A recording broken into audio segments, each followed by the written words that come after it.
You know, when we were kids, all we wanted to do was be part of a comic book. But now that thanks to photo booth, that reality has been created. So it's a little dramatic now.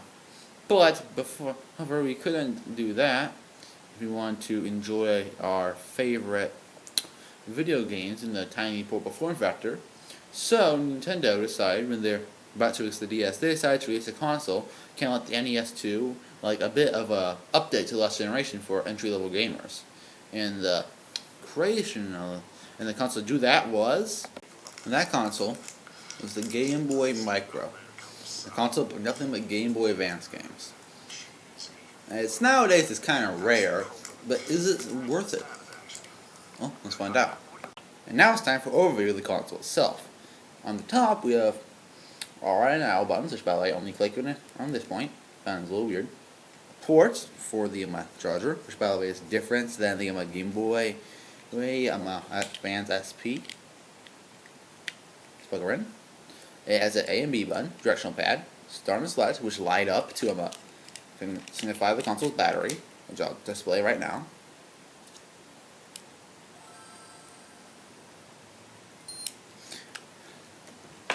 Now, a headphone jack, on and off button, and a volume slider right here. It isn't really a slider, as it's two buttons, and you can only turn the volume on, not lower and higher it when the console is on, which is kind of weird.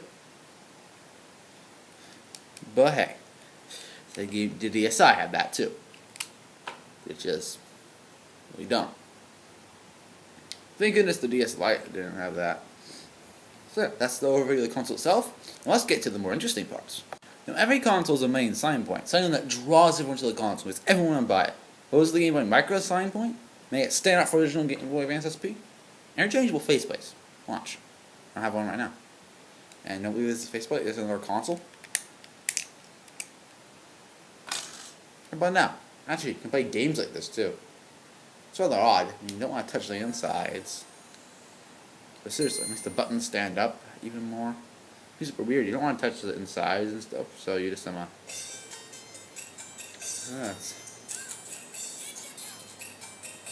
yeah, it's awkward. And if you're in here, that was Naruto Ninja Council, so don't be asking me, what game are you playing? Naruto Ninja Council, see the cartridge. Now actually, if I played this game before, you should. It's really good. Like, you expect it to be garbage, but it's actually pretty nice. So let's put on the camouflage faceplate. I have one right now. Alright. Let's just pop her in, and then flip it around. It's kind of confusing to do so. So let's do that. And bam! This plate is a little dingy, and looks really fancy. However, problem is with this faceplate, the console comes grubby with fingerprints a lot. But most of the eyes prefer the classic one. Mostly because it's easier on the eyes, to look more sleek. Yeah. So now we have an overview of the console itself. Let's look at the games for it. Now there's no exclusive Game Boy Micro games, but here's just a list of random Game Boy Advance games. Because that's the best I can do. And sorry about this, change. This is in post. So yeah, I made this in post. WarioWare, Mega Micro Games. Legend of Zelda, Four Swords, and Link to the Past. The Legend of Zelda, Minish Cap. Quick recommendation, this in my opinion is the best Zelda game ever made. I'm not joking. Check it out. It is amazing. Kirby Amazing Mirror.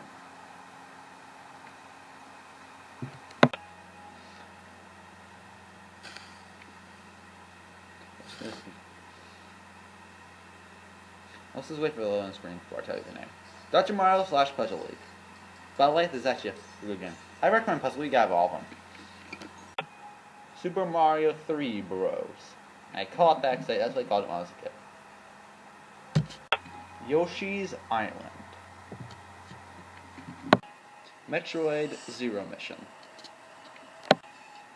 My Little Pony The Runaway Rainbow. I'm not ashamed to say I own this game. I was curious, okay? I want to show you the title screen.